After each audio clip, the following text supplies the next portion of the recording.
Let Us Compare Mythologies was published in May 1956. The slim hardback, containing 44 poems written by Leonard between the ages of 15 and 20, was the inaugural release of a new imprint that aimed to introduce the public to new young writers of merit. It was funded by McGill University and edited by Louis Dudek. Leonard himself designed the book, which was illustrated by Frida Gutmann, his artist girlfriend, and the muse for several poems. Her mysterious pen and ink drawings are Edenic at times, and at others, tortured. The image on the front cover is of a cowed, misshapen human who looks to be under attack from doves or miniature angels. On the back, in the author's photograph, the 21-year-old Leonard gazes unflinchingly at the camera. In spite of the sober expression, the stubble, and those deep lines running from nose to mouth, he looks very young. In the poems, by contrast, he appears a much older man. Not just the maturity and authority of his language and his command of poetic technique, but the raging and weeping of the kind that suggests a man who has lived long, seen much, and lost something very precious. Leonard dedicated the book to the memory of Nathan Cohen. His father's death is the subject of the poem Rights. The family came to watch the eldest son, my father, and stood about his bed while he lay on a blood-sopped pillow, his heart half-rotted and his throat dry with regret. But my uncles prophesied wildly, promising life like frantic oracles, and they only stopped in the morning after he had died, and I had begun to shout. The themes and content of much of the poetry would feel perfectly familiar to those who would come to know Leonard as a singer-songwriter.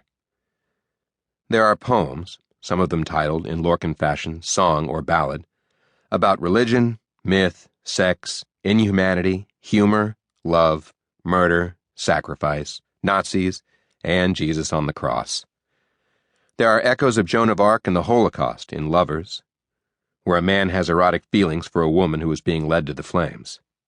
Several poems contain naked women and wounded men, the two conditions not unrelated.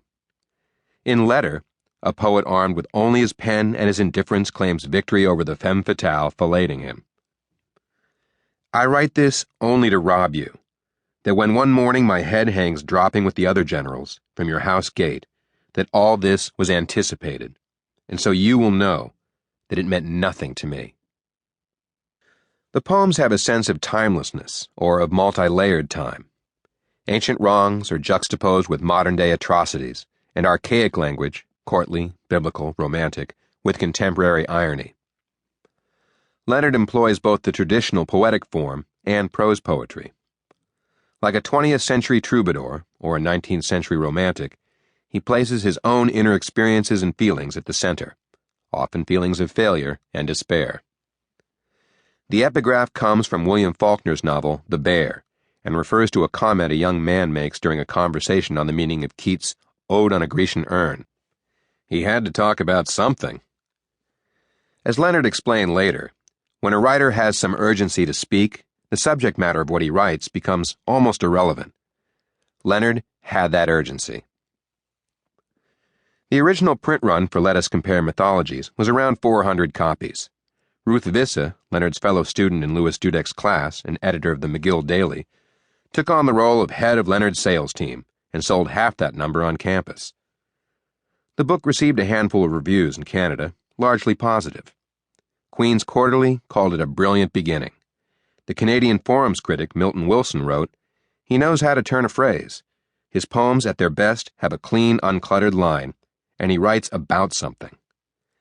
Fiddlehead's Alan Donaldson found Leonard's virtues considerable, but had problems with what he described as Leonard's greatest weakness, an overuse of images of sex and violence, so that at its worst, his work becomes a sort of poetic reductio ad absurdum of the Folie Bergère and of Madame Tussauds Chamber of Horror. It was, I believe, Mr. Harry Truman who remarked of the Folie Bergère that there was nothing duller than the protracted spectacle of a large number of bare breasts. Leonard and Truman would have disagreed. The criticism appeared to be less about the quality of the work and more a reflection of the conservatism and puritanism of Canadian literature, against which Irving Layton had so loudly raged.